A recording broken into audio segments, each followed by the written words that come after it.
Yes, bro. Do you want to go? Jake, I remember seeing on your social media after the last fight, you said something like losing is like a death in the family. I just want to know how good it feels to be back in the win column tonight. Well, you know, I feel like my career was potentially on the line. You know what I mean? I took a big risk stepping up on 1 week notice. You know, I'd been training, but I hadn't done no training camp or anything. Funny enough, actually, when I got the call, I was just about to eat my dessert. Just about to, and then I get this call and I'm like, oh. It kind of made me a bit nervous. Like, I'm like, bro, this geezer's a big bantamweight. I've seen him kill guys. I'm actually a fan of his. I'm like, and when I felt them nerves, I knew, yo, it's time to go.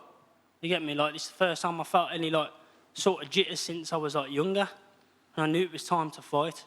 You know, so I took it on a week notice and come in there and beat him. Obviously, I've had a bit of the problem with the weight. I thought it'd be a bit easier than I thought, but I walk around heavy for the weight at flyweight. So even at bantamweight, I'm not the smallest guy out there, you know what I mean? So, you know, I thought I could do it, but I didn't. So I'm sorry for that, but hopefully I get forgiven for that, for taking the fight on a week's notice. You missed dessert to take this fight. What dessert are you going to have tonight to celebrate? You know what the thing is that, because I haven't, like, done no, like, 10-week camp, and no, I'm like the strictest guy in camp. I don't eat nothing bad for me, you know what I mean? I'm not even craving anything, you know what I mean?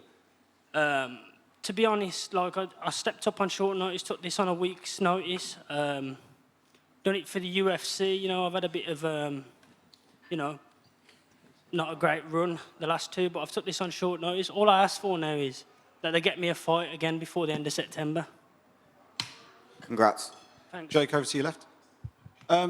You said that you felt like your career might be on the line in this fight. Obviously, you had the two defeats coming in, taking the fight on short notice.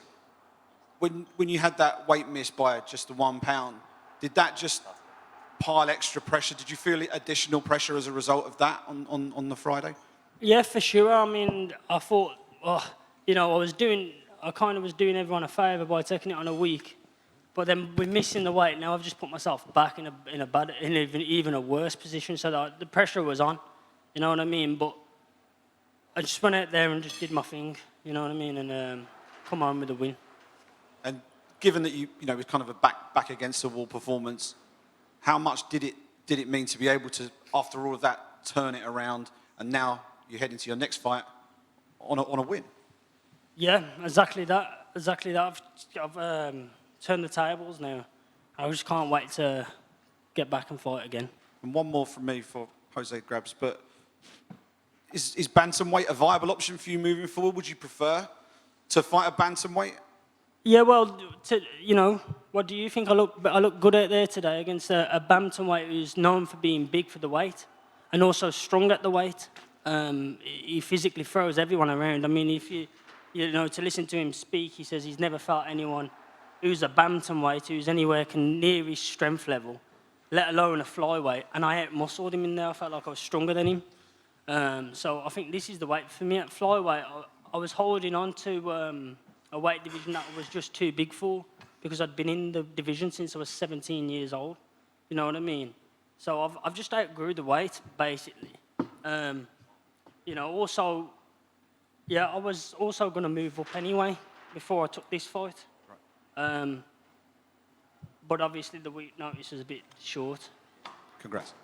At Media Day, he felt that like you said, his size and strength would be the biggest factor in there. But then you said you felt stronger than him in there. How soon into the fight did you realize that you had the strength advantage? When it was this first clinch, I was like, oh, this guy's done now. I'm too quick for him, and I'm stronger than him. He's got no chance. You know, he was the one with the 10-week camp, and I had better cardio than him. I was on the move, fighting on the back foot. That's harder than fighting on the front foot. Yeah, so I'm the whole package on a week notice. So imagine if you give me 6 weeks. Imagine if you give me 12 days. You get me?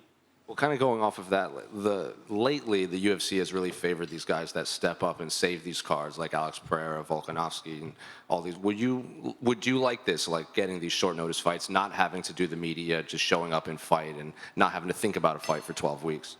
To be honest, like I watch all the old school boxers and that, like Henry Armstrong and stuff, and he was fighting every month. You know what I mean? 3 times a month.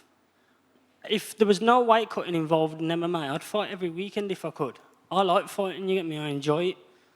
I fight every week in the gym. You should see me and Vaughan when we have a scrap in the gym, or me and Ripper when we have a scrap. It's like, we do it every week in the gym, so it's no different to me to go and have a fight. And how, if you do move up to 135, like you said, how much different will camps be? Because we've had these guys that move up, and they said in their old weight class, all they think about is making weight. It's 12 weeks of dieting down in that, but you add those 10 pounds, like you don't have to do that as much. They can just focus on training.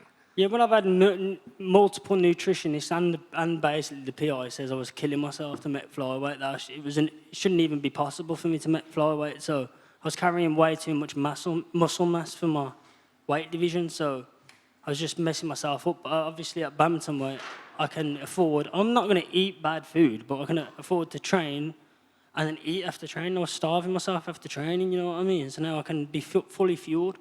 You know, I'm strong, I lift heavy weights, you know what I mean? I'm the whole package here at Bantamweight. Jake, a guy you've had a lot of back and forth with in Muhammad Mokaev won tonight. I wonder what you thought of his performance. I thought he was fucking... thought he was boring, but he's an idiot, man. He's just trying to fight everyone in the back. He sucker punched Mokaev and all these geezers and that, but he's a clown, man. He tried to start on me on the buzz yesterday, but I'll smash his head in, you know what I mean? That idiot. If he wants to come up to 135, I'd even go back down to 125 just to smash his head in, but he's never wanted that fight in his life, so whatever. But, you know, he's higher up the rankings, so I can understand, but when we was both on the same ranking level, he never wanted the fight.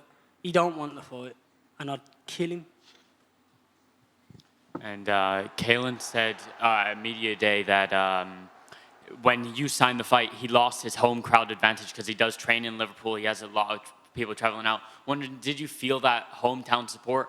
Well, like I say, it was very short notice. I don't even think hardly anyone knew I was on the card. I mean, I had people messaging me, "Oh, are you fighting this weekend?" I was like, yeah. Like, no one even knew I was fighting, you know what I mean? So I don't think I really had a home crowd advantage over him. Plus, my hype has kind of died because I lost my last 2 fights before this, even though there was against 2 top guys and both was competitive close fights. My hype's kind of died, but hopefully now I've built off of Blockhead's hype. Sorry, that's what we call him. I don't even know his name. What's his name, sorry? Caolan Loughran. Yeah, hopefully I've built off of his hype, you know what I mean? Yeah, and I'm sure you'll get the hype back after this performance, but, you know, it is 2:30 in the morning right now. How do you plan on celebrating this win? Is there any food you're going for in particular? Me and my dad will probably go and grab a kebab on the way back. That's what he was saying. He was going to go grab a kebab, but I just want to see my mum now, so yeah. Well, I'll let you do that. Congratulations. Thank you, bye.